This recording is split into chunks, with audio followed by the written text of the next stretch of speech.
પાલઘર જિલ્લા જિમ્નાસ્ટિક્સ એસોસિએશનનો 12મો સ્થાપના દિવસ ઉત્સાહભેર ઉજવાયો. દાણુના સાહેબ જીમખાનામાં પાલઘર જિલ્લા જિમ્નાસ્ટિક્સ એસોસિએશનનો 12મો સ્થાપના દિવસ ઉત્સાહ અને આનંદના માહોલમાં ઉજવાયો. કાર્યક્રમમાં દાણુના નગરાધ્યક્ષ રાજેન્દ્ર માછી મુખ્ય અતિથિ તરીકે ઉપસ્થિત રહ્યા.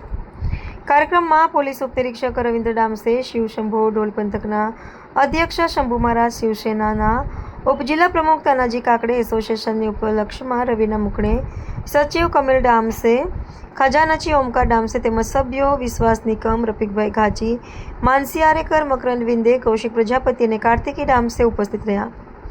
એસોસિએશનની અધ્યક્ષા ઉજ્જવલા ડામસે છેલ્લા 12 વર્ષના કાર્યનો અહેવાલ રજૂ કરતા જણાવ્યું કે જિમ્નાસ્ટિક્સ માત્ર રમત નથી, પરંતુ આત્મવિશ્વાસ, શિસ્ત અને સર્વાંગી વિકાસનું માધ્યમ છે. જિલ્લામાંથી વધુ રાષ્ટ્રીય અને આંતરરાષ્ટ્રીય ખેલાડીઓ તૈયાર કરવાનો સંકલ્પ પણ વ્યક્ત કર્યો. વાલીઓએ પણ બાળકોના જિમ્નાસ્ટિક્સથી આવેલા સકારાત્મક પરિવર્તનો અંગે પોતાના અનુભવ વ્યક્ત કર્યા. ઉપસ્થિત મહાનુભાવોએ એસોસિએશનની કામગીરીની પ્રશંસા કરી અને ભવિષ્યમાં પણ સંપૂર્ણ સહયોગ આપવાની ખાતરી વ્યક્ત કરી.